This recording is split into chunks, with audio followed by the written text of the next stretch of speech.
Physiology है blood और blood forming organism का स्टडी, ठीक है, जो ब्लड फॉर्मेशन हो रहा है जिस ऑर्गन के अंदर उसको स्टडी करते हैं, that is the haematology. Second one जो होता है इसके अंदर क्या क्या शामिल होता है, इसके अंदर होता है ब्लड, ठीक है, ब्लड के बाद में बोन मैरो, ठीक है, स्प्लीन। तो ब्लड क्या है, connective tissue, connective tissue, bone marrow जहाँ ब्लड फॉर्मिंग होता है, फॉर्मेशन होता है, ठीक है। उसके बाद में स्प्लीन को हम ग्रेवियार्ड बोलते हैं, कब्रिस्तान।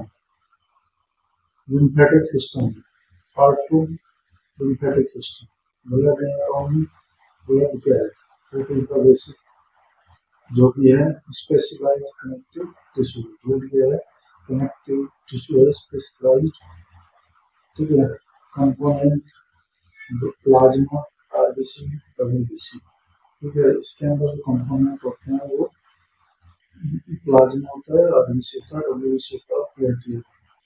पार्ट थर्ड के अंदर हम बात करते हैं plasma.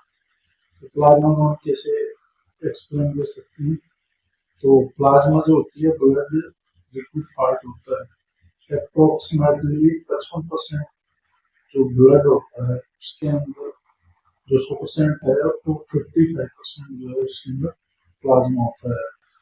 Volume, volume contain water, protein, hormones, तो ये इसके अंदर जो कंटेन होते हैं वो होता है वाटर, प्रोटीन, ठीक है, हार्मोन, न्यूट्रिएंट्स, इलेक्ट्रोलाइट्स। तो एग्जांपल जैसे कि ब्लड का transport, medium part for RBC, red blood cell, तो फंक्शन हो गया इसका ऑक्सीजन ट्रांसपोर्ट। कंटेन क्या क्या होता है, हीमोग्लोबिन जो कि प्रोड्यूस्ड होता है बोन मैरो के अंदर, और जो लाइफ स्पैन होता है 120 दिन का होता है, ठीक है, और इसका जो डिस्ट्रक्शन होता है वो स्पिन के अंदर होता है, ठीक है। उसके बाद में जो आरबीसी जो है वो ऑक्सीजन डिलीवरी ट्रक की तरह काम करता है, ठीक है, लंग से ऑक्सीजन लेकर बॉडी सेल तक पहुंचाता है। कैसे, लंग से लिया ऑक्सीजन लिया, उसके बाद में बॉडी सेल तक उसको पहुंचाते हैं। तो इम्पोर्टेंट टर्म्स रह जाते हैं, हीमोग्लोबिन, तो हीमोग्लोबिन आप जानते हो, हीमोक्रिएट, तो अपन ये चीजें उसमें देखते हैं कि जैसे कोई अभी एनीमिया का एग्जांपल ले लें, तो एनीमिया की जो रिपोर्ट आती है, रिपोर्ट में जांच में हीमोग्लोबिन देखते हैं, हीमोक्रिएट देखते हैं और इरिथ्रोसाइट आरबीसी को भी देखते हैं। पार्ट नंबर 5 है हीमोग्लोबिन फिजियोलॉजी क्या है, तो हीमोग्लोबिन क्या करता है, ऑक्सीजन बाइंड करता है, क्या करता है, ऑक्सीजन बाइंड, जैसे लो हीमोग्लोबिन तो एनीमिया की कंडीशन डेवलप हो जाती है। नॉर्मल वैल्यू मेंटेन, ठीक है, जो वैल्यू है हीमोग्लोबिन उसकी जो वैल्यू है उसको मेंटेन करना जरूरी है। पार्ट नंबर 6 है डब्ल्यूबीसी, व्हाइट ब्लड सेल, इसके फंक्शन क्या है, बॉडी डिफरेंस का काम, इसकी एग्जांपल पे आर्मी सोल्जर्स, ठीक है, ये बॉर्डर का एग्जांपल ले लेते हैं, बॉर्डर टू ये उसका, ठीक है। उसके बाद में फाइट करती है अगेंस्ट बैक्टीरिया, वायरस और इन्फेक्शन। तो इसके टाइप के होते हैं डब्ल्यूबीसी, ग्रेन्युलोसाइट, और ग्रेन्युलोसाइट के अंदर न्यूट्रोफिल आता है, ठीक है। उसके बाद में इसिनोफिल आता है, उसके बाद बेसोफिल आता है, ठीक है। एग्रोनोसाइट, एग्रोनोसाइट में जो है जो मोनोसाइट और लिम्फोसाइट, इसके अंदर ये दो चीज है। अब इसकी ट्रिक्स देख लेते हैं, ठीक है। तो न्यूट्रोफिल्स जो होता है वो बैक्टीरियल इन्फेक्शन को दर्शाता है, इसिनोफिल जो होता है वो एलर्जी और पैरासाइट को दर्शाता है, लिम्फोसाइट जो होता है वो इम्यूनिटी को दर्शाता है। पार्ट नंबर 7 है प्लेटलेट, ठीक है, फंक्शन इसके भी ब्लड क्लॉटिंग का काम इसके, प्रोड्यूस्ड फ्रॉम मेगाकैरियोट्स, ठीक है। उसके बाद में लाइफ स्पैन इसके 7 से 10 दिन का होगा। एग्जाम्पल के तौर पर प्लेटलेट जो है इमरजेंसी केयर वर्कर है। क्या है ये? इमरजेंसी वर्कर है। जैसे कट लगने पर प्लॉट बनाते हैं, जैसे कट लग जाते हैं तो जैसे किसी के ऊपर आक्रमण हो जाता है तो वहाँ से आक्रमण कर देते हैं, तो ये जो आसपास के होते हैं वो उसको देखने के लिए जाते हैं, उसको जो जो चोट लगी है उसको अस्पताल भी पहुंचाते हैं। तो ये चीजें जो होती है बॉडी के अंदर भी ऐसा ही होता है जो हुआ होता है। इसके बाद में पार्ट आता है homeostasis. Homeostasis that means protein process होता है ना। 3 स्टेप होती है इसकी। तो पहली स्टेज होती है वेसो कॉन्ट्रैक्शन, इस वेसल्स का कॉन्ट्रैक्ट कराना, और फिर उसके बाद में जो प्लेटलेट होती है वो मतलब चिपक जाती है। उसके बाद में जो है कोगुलेशन हो जाता है। एग्जाम्पल के तौर पे हम देखते हैं पाइप लीक रिपेयर एनालॉजी। जैसे पाइप जब लीक हो जाता है तो उसको रिपेयर करने के लिए जो क्या है वो हम यूज करते हैं, ठीक है। तो पार्ट 9 है ब्लड ग्रुप। ब्लड ग्रुप में एबीओ सिस्टम पढ़ेंगे हम। अभी इसी रेपिड के तौर पे देख रहे हैं। तो वो इसके 4 टाइप हो गए, ठीक है।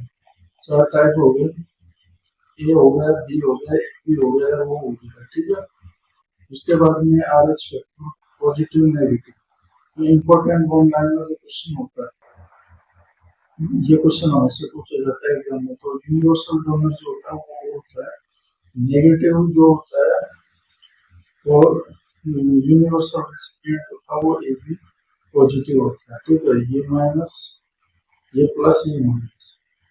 तो क्वेश्चन पूछना डायरेक्ट। पार्ट 10 है बोन मेरो। फंक्शन देख लेते हैं इसके। Blood cell production. Blood cell का जो है प्रोडक्शन करती है रेड मेरो एक्टिव हेमेटोपोइसिस, ठीक है। रेड जो बोन मेरो है उसके अंदर जो है वो ब्लड सेल का प्रोडक्शन होता है, ठीक है। हेमेटोपोइसिस क्या होता है? ब्लड सेल का फॉर्मेशन। हेमेटोपोइसिस जो प्रोसेस होता है उसको हेमेटोपोइसिस बोलते हैं। पार्ट नंबर 11 है spleen. That is the physiology. Physiology देखते हैं इसकी। स्प्लीन की फंक्शन है RBC destruction, blood filtration, immunity support, ठीक है। पार्ट वगैरह लिम्फेटिक सिस्टम कनेक्शन। तो लिम्फ जो होते हैं वो टिश्यू फ्लूइड होते हैं, लिम्फ नोड होते हैं, ठीक है। फिल्टर की प्रेजेंस होती है। Part 13 important disorder. Important disorder में सबसे पहले एनीमिया। तो एनीमिया के अंदर क्या देखने को मिलता है? लो इम्यूनिटी। उसके बाद आता है ल्यूकेमिया, जो इसको बोलते हैं ब्लड कैंसर। उसके बाद में आता है thrombocytopenia, low platelet. Thrombocytopenia that means low platelet. Haemophilia protein disorder होता है। पार्ट नंबर 14 इंपॉर्टेंट लेवल देख लेते हैं। हीमोग्लोबिन नॉर्मल रेंज बता दीजिए, जो भी हमने पढ़ लिया डब्ल्यूबीसी काउंट ये सब कुछ ओरिएंटेड सेशन जो है part 15 most important one line में क्वेश्चन बनते हैं। आरबीसी 120 दिन, फिर प्लेटलेट स्पैन 7 से 10 दिन, यूनिवर्सल डोनर और clotting cell platelets, RBC production bone marrow. ये डायरेक्ट क्वेश्चन आते हैं। RBC destination spleen. Part number 16 MCQ practice.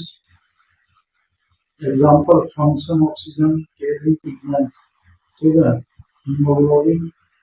उसके बाद में ये देख लिया क्वेश्चन। लाइफ स्पैन देख लिया। डब्ल्यूबीसी भी देख लिया किसके अंदर विच डब्ल्यूबीसी इंक्रीज। तो इसियोनोफिल के अंदर जो है एलर्जी जब होगी तो इसको दर्शाएगी, एलर्जी को दर्शाएगी, डब्ल्यूबीसी जो है इंक्रीज हो जाएगा, ठीक है। फिर रिवीजन। रिवीजन में ब्लड कंपोनेंट और एक्सी फ्रीक्वेंसी प्लेटलेट और क्लॉटिंग ब्लड ग्रुप ये देख लेना। इससे इनसे क्वेश्चन आते ही मान इंपॉर्टेंट चीज है, ठीक है। उसके बाद में ये आज का इतना ही है। उसके बाद में नेक्स्ट पार्ट में हम बात करेंगे medical surgical about the blood. तो मिथोलॉजी को तैयार करते हैं नेक्स्ट पार्ट में, ठीक है।